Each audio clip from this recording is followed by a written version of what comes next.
Hello everyone, this is Michael with Bube. This is Ngazi. Today we are going to talk about why African men struggle to express emotions. We're going to talk about this topic. African men were not raised to express emotions, they were raised to survive them. That is why many are silently suffering. Because in many African homes, a boy can cry once. Here, be a man, men don't cry. You're acting weak. Them expressing their emotion is tagged being weak. A little boy in African home learns something dangerous. They learn how to hide their pain, swallow their tears, stay strong, suffer quietly. They keep growing this way. Suddenly you see a boy grows into a man who cannot explain how they feel, even to the people they love. We see a man hiding their emotions and can't even control or pay attention to other people's emotions.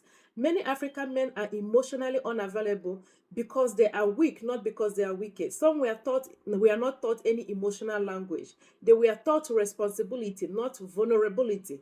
They were taught to provide, not to be emotionally be available. Instead of expressing pain, they express anger, silence, withdrawal. Some end up taking alcohol, overworking themselves, avoiding situations that need to be addressed.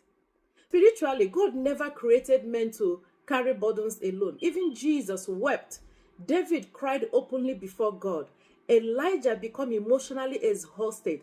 Strength in the Bible was never an emotional suppression.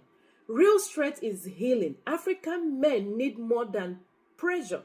They need a good shoulder to lean on. They need a safe space to express their emotions. They need grace. They need healing. They need that brotherhood.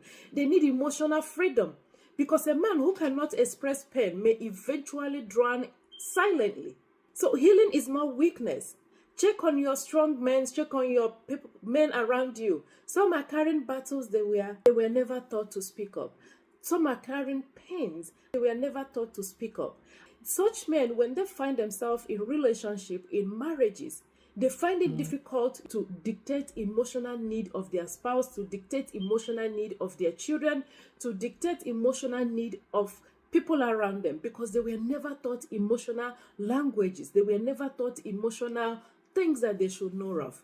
While we are raising our young men, especially in Africa, it is very, very important to allow them to express themselves.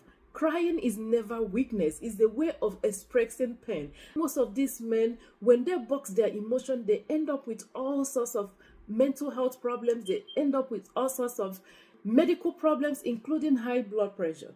Let's encourage each other to speak up. Women are very, very good at speaking up. Women are